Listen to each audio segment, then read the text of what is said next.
Hey everybody, it's Sam here from sugarspunrun.com, and today I'll be showing you how to make an easy lemon curd. Homemade lemon curd is super simple to make, and I love keeping a jar in my fridge at all times. Today I'm going to show you my simple recipe, so let's get started. Now let's start with our lemons. You are going to need 1/2 cup of freshly squeezed lemon juice and 2 tablespoons of lemon zest for this recipe. Usually I can get that out of 3 lemons. So to start, I'm going to go ahead and start zesting my lemon. Now, whenever you are zesting a lemon, you always want to start by zesting it first and then squeezing it. It's a lot harder to zest a hollow lemon rind. One more thing to avoid when you're zesting a lemon, you don't want to go too far down. You don't want to go to the pith, which is that white part that separates the lemon from the rind. That is really bitter. You don't want to use that. So we've zested our lemons. Now we can go ahead and squeeze them. Now that we've prepped our lemons, we can head over to the stovetop. You're going to need a medium-sized, heavy-bottomed saucepan to make your lemon curd. To this saucepan, we are going to add our 1/2 cup of freshly squeezed lemon juice, 3/4 cup of granulated sugar, 6 large egg yolks, our 2 tablespoons of lemon zest, and 1/8 teaspoon of salt. Now use a whisk to just stir these together until everything is combined. You want these egg yolks to be nicely broken up, and you want that sugar to be well incorporated. Now we'll add our butter, and you'll need 8 tablespoons of unsalted butter, and as you can see, I've cut this into 8 pieces. It's just going to help it to melt faster. Now turn your stovetop to medium-low heat, and we're going to whisk this pretty much constantly until the butter is melted and the mixture begins to thicken. Now you do not want to let this come to a boil. If it's starting to get too hot, you can decrease the heat of your stovetop a little bit. Just keep stirring this until everything is thickened.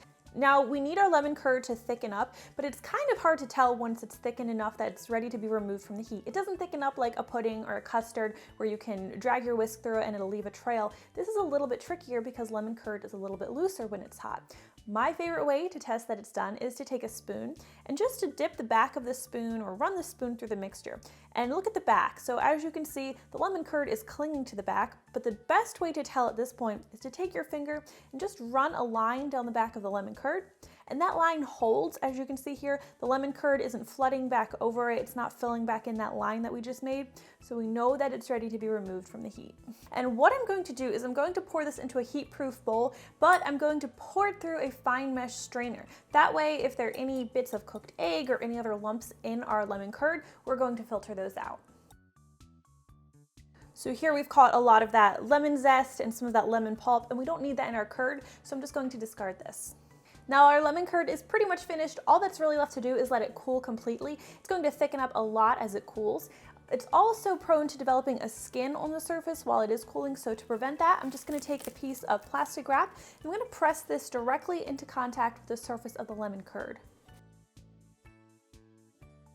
You'll want to let your lemon curd cool to room temperature like this, just in the bowl with the plastic wrap on it. And then once it's cooled, you can go ahead and transfer it to the fridge where it will need to cool completely and it'll finish firming up. Now, usually once it's cooled to room temperature, I'll pour it into a different jar, like a mason jar or a weck jar, something nice and cute for serving the lemon curd.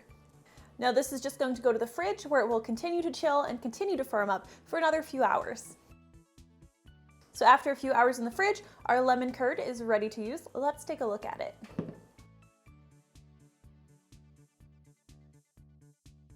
And that is how you make perfect, easy, homemade lemon curd. This is so great for spreading over scones or pancakes or muffins or using however you would like. I really hope you guys enjoyed today's recipe, and if you try this one out, please let me know what you think. Thank you so much for watching, and I'll see you next time. Hey, if you guys enjoyed today's lemon curd recipe, I would really appreciate it if you would give me a thumbs up. Make sure to subscribe and please hit that notification bell. Also, if you enjoyed today's recipe, here are a few others you might like as well.